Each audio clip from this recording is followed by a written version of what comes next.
Father, people say Morganuke was always destined for greatness.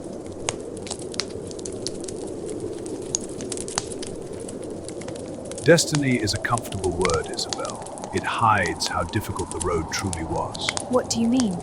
Morganuke did not begin as a legend. He began as a man who simply wanted a quiet life, a home on Banton Island, friends and loved ones he trusted, a future that made sense. But that life was taken from him. Yes, war came to Pagalan. Ancient powers began to stir. And Morganuke discovered that his own blood carried secrets older than most kingdoms. That must have terrified him. It did. Yet every time the path grew darker, he kept moving forward. Why? Because he saw what was happening to Pagalan. Cities burning, armies rising, the patronies divided. He realized something important. What was that? If he turned away, no one else would stand in his place. So, he chose to fight. No, he chose to hope. And sometimes hope is the most dangerous choice of all.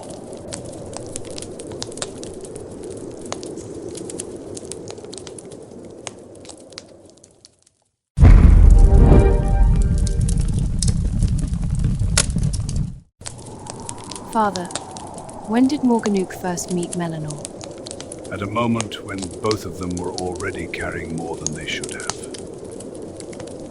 Because of the war? Because of what others had done to them. Morganuke was searching for answers about who he was.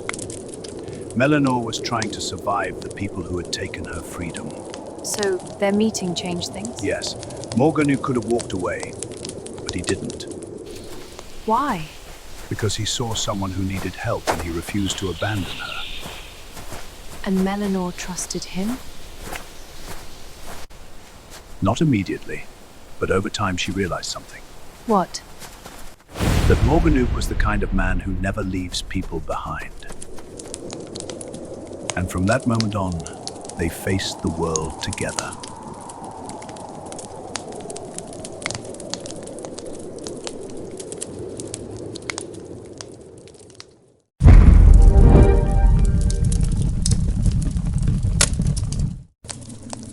Vaelor and Melanor were not alone in their travels, Father. What of the others who helped him? Vaelor de Lance was the first. He found Morganuke abandoned as a baby and took him to his adopted parents on Banton Island. The captain of the Aurora? Eventually, yes. Though he was not a captain when he first found Morganuke. He had a great influence on Morganuke as he grew up. From a sailor? From a man who understood storms. Reef those topsails! Move, move! The sea's turning foul and I'll have this ship torn apart by laziness! Not just the ones that tear sails from masts, the ones that live inside a man. And Morganuke had many of those. He did. Vaelor never tried to change him. He simply put him on a deck, pointed at the horizon, and said, "Walk forward until you understand who you are." So, the journey began at sea. In many ways, yes.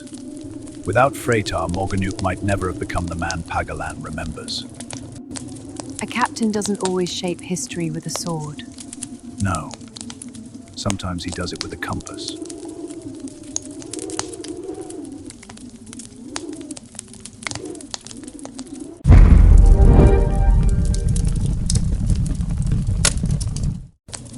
Father, people say Morganuke and Calorel never quite agreed on anything, but she helped him too, did she not?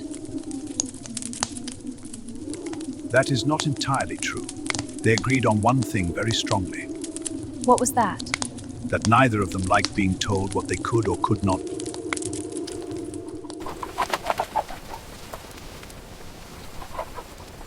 Morganuke believed Calorel should stay clear of fighting. He thought the dangers were too great. And Calorel disagreed.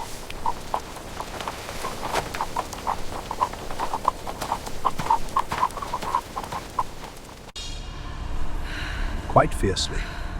She took up the sword anyway, and to everyone's surprise, she proved rather good with it. That must have annoyed Morganuke.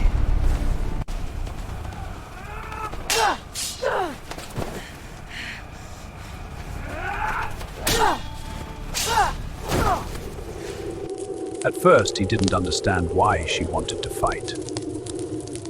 But in time, he realized that she had the right to do so. So, they agreed in the end. Not entirely, they often argued. Calarel could be a liability at times with her outspoken behavior. Their friendship had a sharp edge to it. One day they could be laughing together, and the next they were barely speaking. A love-hate relationship. Exactly. But beneath every argument there was something else. What?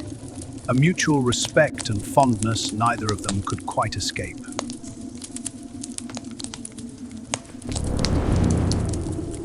This place is becoming unsettled again. We should move soon.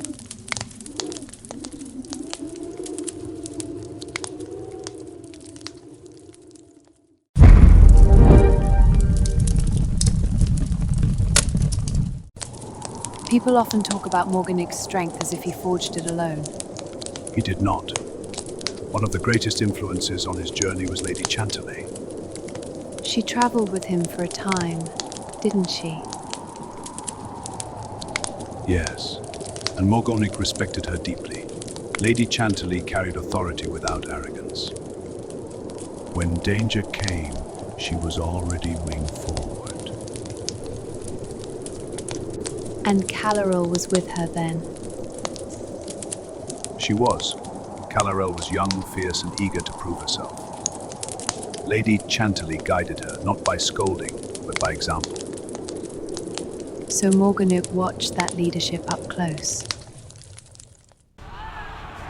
He saw how Chantilly held a group together, calm under pressure, clear in command, loyal to those who followed her.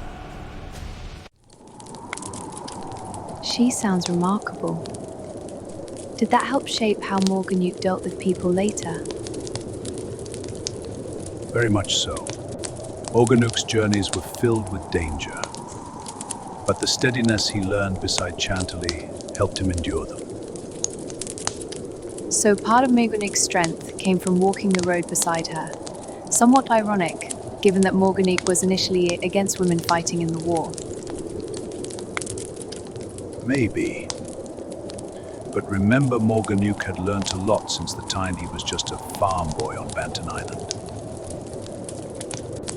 In Lady Chantilly's case, some leaders shape history quietly, simply by walking alongside those who will carry the story forward. The surroundings have stabilized. Hopefully we can return home soon.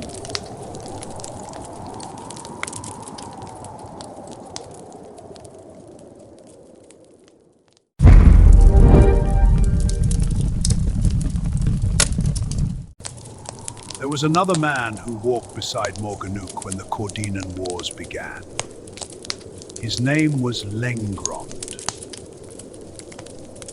A mercenary from Cadman Major? The same. A hard man by trade, but not without honor. When he joined the Banton Island militia, Morganuke gained more than a sword at his side. He gained another friend then, along with Freytar, Calarel, Chantilly, and Melanor. Yes, and a comrade in arms. Lengrond understood the life of a fighter. The long marches, the uncertainty, the cost every battle. Morganuke appreciated that. That kind of comradeship matters more than people think. It does. Lengrond gave Morganuke something rare in those early days of the war. Someone who stood beside him without questioning his path. Not a follower, a brother in arms. Exactly. And in war, that can make the difference between a man falling alone or surviving together. Do you think we shall be able to return to Pagaland soon? If our surroundings here remain stable as they have been, then we should be able to leave very soon.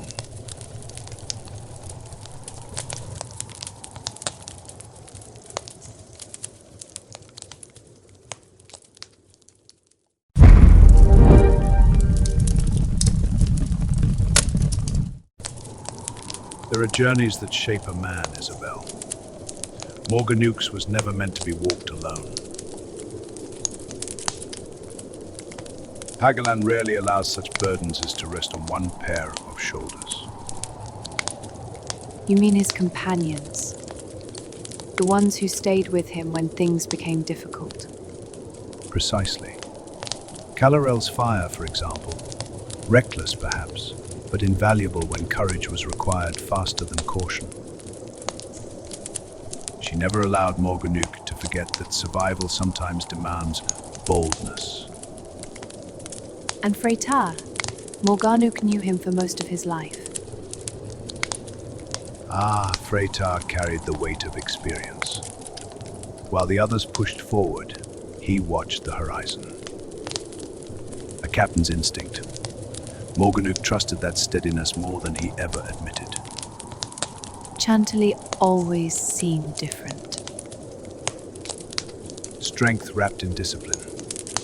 And Chantilly understood responsibility in ways the others were still learning. When Morganuke faltered, she reminded him what leadership truly meant.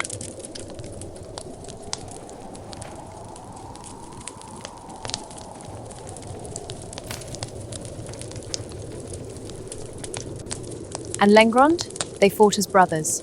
Loyalty. Quiet, immovable loyalty. Every group needs someone who simply stands beside you when the storm arrives. And Melanor, she wasn't just another companion, was she? No. Melanor saw Morganuke for what he might become, long before he believed it himself.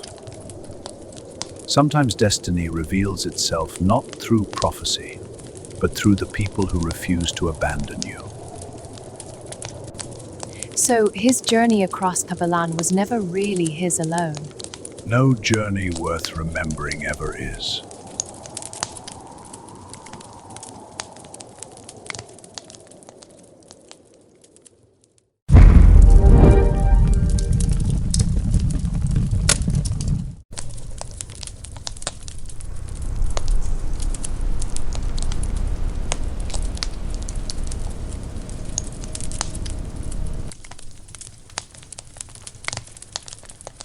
The portal has opened and is stable. We can finally return to Pagalan. Are you sure it's safe? We don't want to end up on one of those strange worlds or disappear completely. As far as I know, it's as safe as it can be. Sometimes you have to take a risk. We didn't finish telling our stories of Pagalan and Morganuke. Don't despair about that, my child. I've left copies of the Pagalan Chronicles to share with this world.